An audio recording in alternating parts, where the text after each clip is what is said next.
नमस्कार। राज्य शिक्षा शोध एवं प्रशिक्षण परिषद बिहार पटना में आप सबका स्वागत है। प्यारे बच्चों, आज हम लोग वर्ग 7 के गणित के अंतर्गत आंकड़ों का प्रबंधन नामक चैप्टर पर बात करेंगे। पूर्व की कक्षा में हमने ये जान लिया था कि आंकड़ों को इकट्ठा कैसे करना है और क्यों करना है, उसका निष्कर्ष क्या निकल रहा है, साथ ही साथ उसका सारणीयन किस प्रकार करेंगे। पूर्व की कक्षा में आपने पढ़ा है उसका चित्रालेख में दिखाना, उसको दंडालेख में दिखाना। साथ ही साथ हम लोगों ने जान लिया है अंकगणितीय माध्य एवं आंकड़ों का परिसर या परास किस प्रकार ज्ञात करते हैं। अब हम लोग केंद्रीय प्रवृत्ति की जो माप किस प्रकार डिराइव करते हैं, किस प्रकार निकालते हैं, इसका एक तरीका तो आपने देखा है अंकगणितीय माध्य की सहायता से। अब हम दूसरी माप के बारे में बात करेंगे कि केंद्रीय माप को सेंट्रल मेजरमेंट करने के और कौन से तरीके हो सकते हैं। तो पहले ये बात करेंगे कि और तरीकों की आखिर ज़रूरत क्या पड़ी। जब हमने एक प्रकार से मेजरमेंट निकाल लिया है सेंट्रल टेंडेंसी का, केंद्रीय प्रवृत्ति का अंकगणितीय माध्य के माध्यम से, तो फिर और अधिक तरीकों की आवश्यकता क्यों पड़ी। आइए इस क्यों का जवाब ढूंढने के लिए हम एक स्थिति पर विचार करते हैं। एक शिक्षक हैं, उनको कुछ बच्चों को, मान के चलिए 11 बच्चे हैं, उनको 2 भाग में बांटने हैं लंबाई के हिसाब से। कम ऊंचाई वाले एक जगह और अधिक ऊंचाई वाले एक जगह। और उन बच्चों की ऊंचाई है क्रमशः 120 सेंटीमीटर, 106 सेंटीमीटर, 115 सेंटीमीटर, 102, 123, 125, 117, 120, 112, 115 एवं 110। अब बच्चे, ये जो बच्चे हैं इनकी अलग अलग लंबाई है और ज़रूरत इस बात की है कि हम इसे 2 भाग में बांट दें, कम लंबाई वाले एक जगह और अधिक लंबाई वाले एक जगह। तो इसके लिए हमने उपयोग किया है माध्य का। बांटने के लिए कहीं ना कहीं बीच का एक चाहिए जहाँ से हम 2 हिस्सों में बांट देंगे कि इतना से अधिक वाले यहाँ आ जाइए, इतना से कम वाले यहाँ आ जाइए। तो हम क्या करते हैं कि इसके लिए माध्य ज्ञात करते हैं। और ज्ञात करने का तरीका क्या है बच्चों? प्रेक्षणों का योग बटा प्रेक्षणों की संख्या हम पहले से जानते हैं। तो आइए हम लोग कर लेते हैं। क्या हो जाएगा? 120 प्लस 106 प्लस 115 प्लस 102 जोड़ 123 जोड़ 125 117 120 112 115 और 110। और इसको हम लोग भाग देते हैं किससे? प्रेक्षणों की संख्या से। और इनकी संख्या है कितनी? 1 2 3 4 5 6 7 8 9 10 और 11 से। आइए हम लोग मिलजुल कर करते हैं।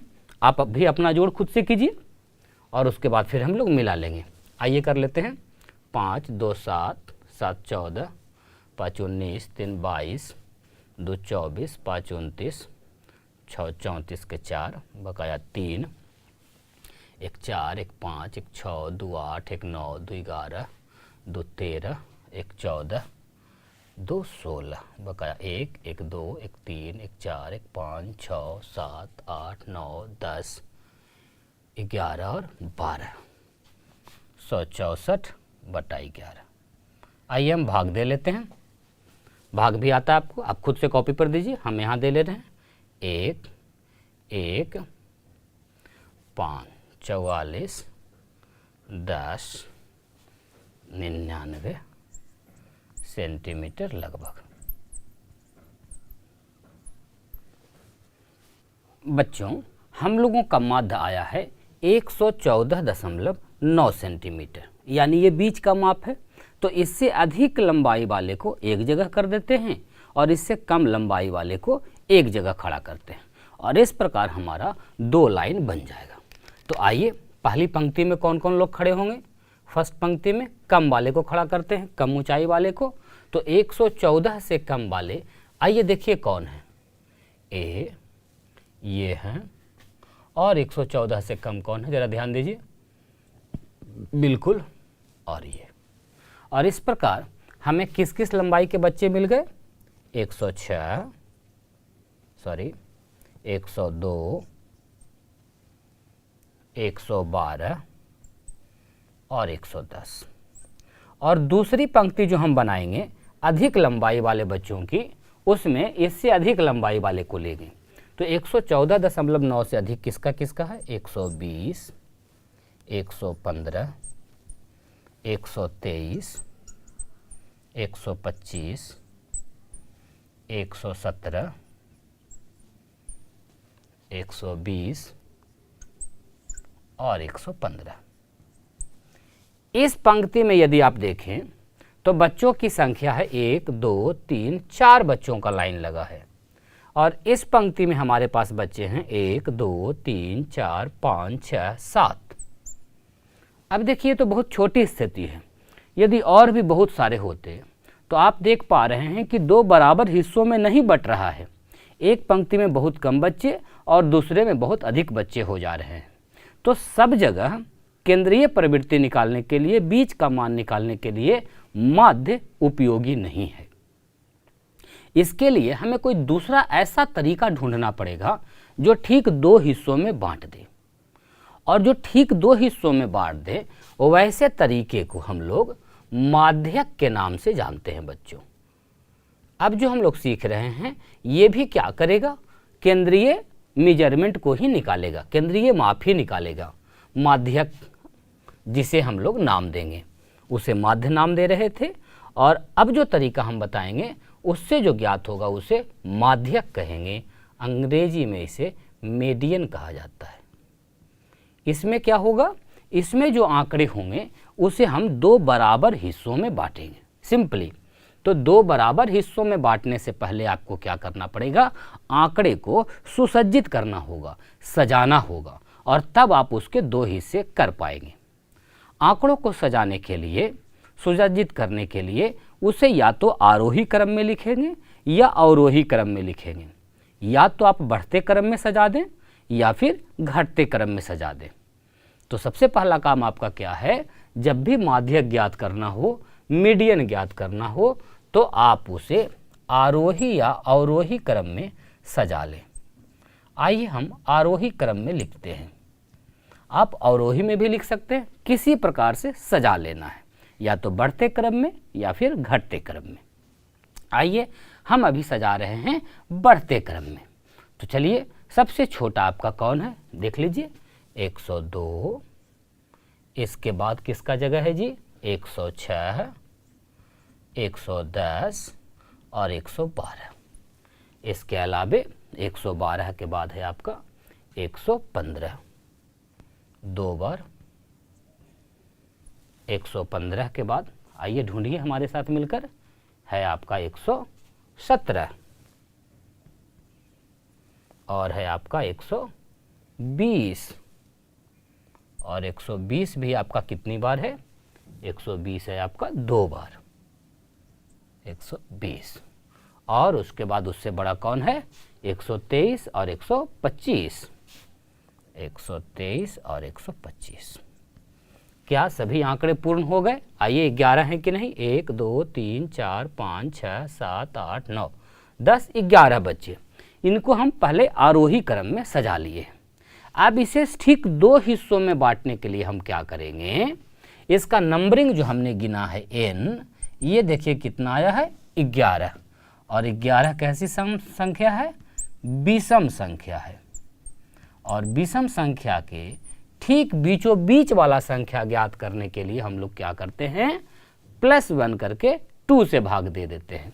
यानी हम लोग करेंगे n+1/2। ये जो होगा बीच का नंबर होगा। तो हमारा n की जगह है 11, 11 + 1/2 बराबर क्या आ जाएगा बच्चों? खुद से हल कीजिए। 11 में 1 जोड़ेंगे 12, बहुत अच्छे, और 2 से भाग दे देंगे तो कौन हो गया? 6ठा नंबर। यानी ये जो बच्चे हैं इसमें जो 6ठा बच्चा है शुरू से, वो एकदम बीचों बीच में है। तो आइए 6ठा, 1, 2, 3, 4, 5, 6, ये देखिए आपका मिल गया 115, यानी माध्यक ज्ञात करके आपको कौन आया? 115। ये जो संख्या ज्ञात हुई ये एकदम बीच की हुई, यानी इससे आधे एक तरफ और आधे एक तरफ आप आसानी से कर सकते हैं। तो जो संख्या होगी बच्चों को 1 2 3 4 5, 1 2 3 4 5, दोनों ओर बराबर बराबर बंटवारा हुआ। तो केंद्रीय माप ज्ञात करने के लिए जहां माध्य एक तरीका है वहीं माध्यक एक और तरीका है। दोनों तरीकों के अपने अपने फायदे हैं। कहीं पर ये लागू करना होता है और किसी किसी स्थिति में आपने देखा माध्यक का उपयोग करना आवश्यक हो जाता है। आइए माध्यक हम और भी ज्ञात करते हैं। जैसे अभी तो हमारा n विषम संख्या था, एक दूसरी स्थिति लेते हैं जिसमें n सम संख्या हो। उस स्थिति में हम माध्यक कैसे ज्ञात करते हैं? माध्यक ज्ञात करने के लिए आइए हम इस बार उदाहरण लेते हैं। मान के चलिए 4 बच्चे हैं और उनको हमने एक गेम खेलने के लिए दिया है कि गेंद है उसे आप कितनी बार लगातार उछला सकते हैं। ये एक सिंपल सा गेम है। पहला बच्चा ने प्रयास किया तो वो 12 बार गेंद को उछलाया है लगातार और तब जाके गिर गया। दूसरा बच्चा जो है आपका वो 8 ही बार कर पाया। तीसरा बच्चा 14 बार किया, तीसरा बच्चा 11 बार किया और एक बच्चा 10 बार किया। चलिए 5 बच्चे हो गए। एक और बच्चा ले लेते हैं, वो भी किया आपका 9 बार। इस प्रकार हमारे पास जो आंकड़ा है 1 2 3 4 5 6 आंकड़े हैं और इसका माध्यक ज्ञात करना है। माध्यक ज्ञात करें। पिछले उदाहरण में हम लोगों ने जो आंकड़े लिए थे उसकी संख्या विषम थी। उसमें कैसे माध्यक ज्ञात किए थे आप देखे थे। अब देखिए माध्यक ज्ञात करने के लिए फिर से एक बार सुन लें। सबसे पहला काम है आंकड़ों को व्यवस्थित कर लेना। किस प्रकार? या तो बढ़ते क्रम में या फिर घटते क्रम में। पिछली बार जो हमने उदाहरण किया था उसको आरोही क्रम में सजाए थे, व्यवस्थित किए थे। आइए इस बार हम अवरोही क्रम में व्यवस्थित करते हैं। किसी भी क्रम में आपको व्यवस्थित कर लेना है। अवरोही क्रम का मतलब आप समझते हैं घटते क्रम में। तो आइए हम करते हैं मिलजुल कर। सबसे बड़ा आंकड़ा है आपका कौन? 14, उसके बाद 12, 11, 10, 9 और 8। इस प्रकार से हमने 6 आंकड़ा को व्यवस्थित कर लिया। इसकी गिनती जो है n वो है आपका 6, जो कि कैसी संख्या है? सम संख्या। विषम संख्या में तो बीच वाला माध्यक ढूंढना बहुत आसान था। n+1/2 जो संख्या था वही माध्यक हो रहा था। जब आंकड़ों की संख्या सम संख्या में हो तो इस स्थिति में हम क्या करते हैं? n/2 एवं n/2 + 1 का मध्य ही माध्यक होता है। यानी 6 में 2 हिस्सों में तो बांट नहीं सकते हैं, तो आप उस स्थिति में क्या करेंगे कि n 2 संख्या इसमें से लेंगे। एक बार n/2 और एक बार n/2 + 1 और उन दोनों के फिर बीच में पहुंचेंगे। और आंकड़ों के बीच में पहुंचने का एक तरीका हमने पहले सीखा है, माध्य ज्ञात करके, तो उसका माध्य ज्ञात करेंगे। तो समझिए यहाँ 6 है और 6 में जब 2 से भाग देंगे तो कौन हो जाएगा? तीसरा एवं उसमें एक जोड़ दीजिए चौथा आंकड़ा का माध्य जो होगा वही इस पूरे आंकड़े का माध्यक होगा। अर्थात मीडियन ज्ञात करने के लिए, माध्यक ज्ञात करने के लिए इस आंकड़े का हम क्या करेंगे? तीसरा नंबर ढूंढेंगे। 1 2 3 एवं साथ ही साथ चौथा नंबर हमको मिला है 11 एवं 10। इन दोनों का माध्य निकालेंगे। कैसे निकलेगा? 11 + 10 और भाग कितना से लगाएंगे बच्चों? 2 से, चूंकि 2 ही आंकड़े हैं। आइए हल कर लेते हैं। 21/2 10.5। इस प्रकार आपने देखा कि माध्यक कितनी आसानी से ज्ञात हो जाती है। तो हम दो स्थितियों में देखे हैं माध्यक ज्ञात करना, जब आंकड़ों की संख्या विषम हो और जब आंकड़ों की संख्या सम हो। कहीं कहीं माध्य बेहतर तरीके से काम करता है और किसी किसी आंकड़े के बीच वाले माप को निकालने के लिए हमें माध्यक का उपयोग करना पड़ता है। आइए कुछ और प्रश्न हम माध्यक से संबंधित देखते हैं। जैसे हमें कहा गया है, कोई भी आंकड़ा लिखा हुआ है प्रथम 9 प्राकृत संख्याओं का माध्यक ज्ञात करें। समझिए प्रश्न को, बहुत आसान है। प्रथम 9 प्राकृत संख्या, और नेचुरल नंबर किसे कहते हैं बच्चों, पता है आपको? बिल्कुल, गिनती की संख्या को, यानी 1 2 3 4 5 6 7 8 और 9, इसी का हमको माध्यक ज्ञात करना है। तो खास बात यह है कि ये संख्याएं सजी हुई हैं, यानी इन्हें व्यवस्थित करने की विशेष आवश्यकता नहीं है, ऑलरेडी ये व्यवस्थित है, ये आरोही क्रम में सजा हुआ है। तो सीधे सीधे हम माध्यक ज्ञात करेंगे। कैसे ज्ञात करेंगे? माध्यक कौन होगा भाई? तो आप इसकी संख्याओं को देखिए। यदि ये विषम संख्या में है तो हमने आपको कहा था n+1/2, यानी हो जाएगा 9 + 1/2 जो होगा वही इसका माध्यक होगा। और 9 + 1 मतलब 10 में 2 से भागा देंगे तो क्या हो जाएगा? 5वां आंकड़ा। अब आपको क्या करना है? सिर्फ 5वें आंकड़े तक पहुंच जाना है, आपका माध्यक ज्ञात हो गया। चलिए पहुंचते हैं। 1 2 3 4 और 5। इस प्रकार इस दिए हुए आंकड़े का माध्यक कितना आ गया बच्चों? 5। जिस प्रकार विषम संख्या आसान है, ठीक उसी प्रकार से आपने सम का भी देखा है, यदि दिए गए आंकड़ों की संख्या सम संख्या में हो। चलिए एक और उदाहरण हम सम संख्या का कर लेते हैं। जैसे एक प्रश्न है, कोई भी आंकड़ा दिया गया है 110, 100, 108, 109, 106, 1 2 3 4 5, 107। इन आंकड़ों का माध्यक ज्ञात करें। माध्यक ज्ञात करें। क्या करेंगे बच्चों? आपको बिल्कुल पता हो गया होगा तरीका क्या है करने का। कभी भी आपको आंकड़े मिल जाएं, उसका माध्यक ज्ञात करना हो, बहुत आसानी से सबसे पहला काम ये करें कि उसे आरोही या अवरोही में सजा लें, सुव्यवस्थित कर लें। तो आइए हम इसे आरोही क्रम में सजाते हैं। तो हमारे आंकड़े हो जाएंगे क्रमशः 100, फिर इससे बड़ा कौन है? 106, पुनः कौन लिखेंगे? 107, 108, 109 और 110। क्या सभी आंकड़े हमने लिख लिए हैं? 1 2 3 4 5 6, पहले से भी 6 आंकड़े थे। अर्थात जब आपने इसकी गिनती की तो जो इसका नंबर था n, वो आपका आया है कितना? 6। और 6 कैसी संख्या है बच्चों? सम संख्या।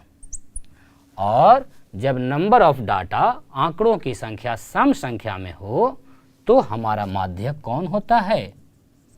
तो हमारा माध्यक होता है n/2 एवं n/2 + 1 का माध्य। बहुत आसान है, पहले भी हम लोगों ने देखा है। ये दूसरा उदाहरण हम लोग साथ में कर रहे हैं। इतना कर लेने के बाद आपके लिए काफ़ी आसान हो जाएगा। आपके जो अभ्यास के प्रश्न हैं बहुत ही आसानी से बनेंगे। तो आइए हम लोग ज्ञात कर लेते हैं माध्यक। हमने कहा n/2 और n का मतलब है कितना? 6। और जब 6 में 2 से भाग देंगे बच्चों तो कौन हो जाएगा? 3, यानी तीसरा एवं चौथा। तीसरा एवं चौथा जो आंकड़ा होगा उसका हमको माध्य निकालना है। तो आइए निकालते हैं। तीसरा आंकड़ा आपका कौन सा है? 1 2 3, 107। और चौथा आंकड़ा है आपका 108। अर्थात 107 प्लस 108 और इसका माध्य निकाल देंगे। उसके लिए हमें कितना से भाग देना होगा? 2 से। ये आपका उत्तर हो गया। आशा है आप सरल खुद से जरूर कर लेंगे। बच्चों, माध्यक से संबंधित एक और प्रश्न हम साथ में मिलकर करते हैं। इस बार का प्रश्न है आपके स्क्रीन पर कि कबड्डी की एक टीम है, उसके द्वारा कई मैच खेले गए हैं और उसमें कुछ इस प्रकार से अंक अर्जित किए गए हैं। मैच में 17 अंक, किसी में 2, किसी में 7, किसी में 27 आपको स्क्रीन पर दिख रहा है। अब हमें क्या करना है? इसके माध्यक ज्ञात करने हैं इन प्राप्त अंकों के। तो ज्ञात करने के लिए हमने आपको कहा सबसे पहले क्या करेंगे? जो भी आपके पास आंकड़े हैं उसे हम व्यवस्थित कर लेंगे। तो आइए, हमें लगता है कि आप हमसे पहले उत्तर प्राप्त कर लेंगे। तो आप अपनी अभ्यास पुस्तिका पर बनाना शुरू करें और उसके बाद हम लोग मिलाएंगे। चलिए शुरू हो जाइए। तो सबसे पहले आइए हम देख लेते हैं कि कितने आंकड़े हैं। 1 2 3 4 5 6 7 8 9 10 11 12 13 14 15 16 आंकड़े हैं। सबसे पहले इन आंकड़ों को हम व्यवस्थित कर लें। उसके लिए हमें क्या करना पड़ेगा? ढूंढना पड़ेगा सबसे छोटा वाला आंकड़ा, और वो हमें नज़र आ रहा है 2। आप खुद से कीजिए। उसके बाद हमें नज़र आया है एक आंकड़ा 5, पुनः से 7, और 7 के और भी बार है, बिल्कुल एक और बार है। उसके बाद एक आंकड़ा 8 भी नज़र पड़ा है, और 8 कितनी बार है बच्चों? 1 2 2 बार है। और 8 से ठीक बड़ा आंकड़ा कौन है? आप देखें 10 दिख रहा है। 10 कितनी बार है? 10 1 2 बार है, तो 2 बार 10। और 10 से फिर ठीक बड़ा आंकड़ा आप देखें कौन है? 10 से बड़ा नज़र आ रहा है 14। कितनी बार है 14? एक ही बार नज़र आ रहा है। उसके बाद है आपका 15। कितनी बार है 15? चलिए एक ही बार है। इस प्रकार आपको भी सजाने में थोड़ा सा मेहनत करना है। उसके बाद है आपका 17। क्या और बार है 17? नहीं है। 18 और बार है? नहीं। और 18 से बड़ा आंकड़ा आपको कौन मिल रहा है? 18 से बड़ा है 24, 24 से बड़ा है 27, और फिर 27 से बड़ा है आपका 28, और एक आंकड़ा हमें बहुत बड़ा नज़र आ रहा है 48। इस प्रकार आप पहले इसे सजा लें। और हमने पहले काउंटिंग किया था, इसीलिए किया था ताकि हम बाद में भी गिनकर ये पता कर सकें कि मेरा कोई आंकड़ा छूट तो नहीं गया है। देखिए 1 2 3 4 5 6 7 8 9 10 11 12 13 14 15 16, यानी सारे आंकड़े नीचे हमने लिख लिए हैं और आंकड़ा सज भी गया है। तो आइए हम लिखते हैं n equal to number of data equal to कितने हैं? 16। माध्यक ज्ञात करने के लिए हमें यह जांच करना है कि ये जो आंकड़े की संख्या है 16, ये सम है अथवा विषम है। जब सम संख्या है तो इस स्थिति में आपको बिल्कुल याद होगा कि माध्यक हम कैसे ज्ञात करते हैं? n/2 एवं n/2 + 1 का माध्य। तो आइए हम ढूंढते हैं आपकी सहायता से। n/2 का मतलब हो गया 16 में 2 से भागा दीजिए 8वां। आइए 8वां नंबर ढूंढिए। 1 2 3 4 5 6 7 8 कौन मिल गया? 10 एवं n/2 + 1वां, मतलब ठीक उसके जस्ट बाद वाला, और वो कितना है आपका? 14। यानी 10 एवं 14 का माध्य यदि हम ज्ञात करें वही हमारा माध्यक हो जाएगा। तो माध्यक हो गया हमारा 10 + 14 बटा 2, 24 बटा 2, यानी कि 12। इस प्रकार आप देखें कि बहुत आसानी से हमने दिए गए आंकड़ों का माध्यक ज्ञात किया। आपने भी जरूर ज्ञात कर लिया होगा। अब देखिए, इससे संबंधित यदि हम कुछ बात आपसे पूछें, हम कहेंगे कि क्या प्राप्त माध्यक प्रत्येक आंकड़ा से छोटा है? आप जरा देख के बताइए हमें खुद से, क्या माध्यक दिए गए प्रत्येक आंकड़ों से छोटा होता है? 12 की बात हम कर रहे हैं। देखिए छोटा है, छोटा है, छोटा, लेकिन क्या सबसे छोटा है? बिल्कुल नहीं, गलत हो गया, असत्य कथन। यदि आपसे पूछा जाए कि माध्यक क्या प्रत्येक आंकड़ों से बड़ा होता है, आप देखिए माध्यक कुछ आंकड़ों से तो बड़ा है, लेकिन क्या सबसे बड़ा है? बिल्कुल नहीं, ये कथन भी आपका असत्य हो गया। सत्य कथन क्या है कि माध्यक कुछ आंकड़ों से बड़ा और कुछ आंकड़ों से छोटा होता है। इस प्रकार बच्चों, माध्यक से संबंधित हमने 2-3 प्रश्न साथ में किया है। अब जो कुछ प्रश्न हैं वो आप अपने पाठ्य पुस्तक से करें। अभी तक हम लोगों ने जान लिया है आंकड़ों को एक जगह एकत्रीकरण करना, उसको सजाना, उसका माध्य निकालना, औसत क्या होता है ये हमने समझा है, मध्यमान या औसत क्या हो रहा है, केंद्रीय प्रवृत्ति का माप का क्या मतलब है, और केंद्रीय प्रवृत्ति के माप ज्ञात करने के 2 तरीके हमने सीख लिए। एक को हम कह रहे हैं माध्य या अंकगणितीय माध्य, एवं दूसरा है आपका माध्यक। और भी कुछ तरीके हैं, उसे हम लोग अगली कक्षा में साथ में मिलकर सीखेंगे। आशा है आप अपने पाठ्य पुस्तक के सभी अभ्यास के प्रश्नों को पूर्णतः बना लेंगे। हम लोग जब अगली कक्षा में मिलेंगे तो और नई जानकारियों के साथ केंद्रीय प्रवृत्ति कैसे ढूंढते हैं इसके कुछ और तरीकों के साथ हम लोग मिलेंगे। तब तक के लिए बहुत बहुत धन्यवाद। नमस्कार।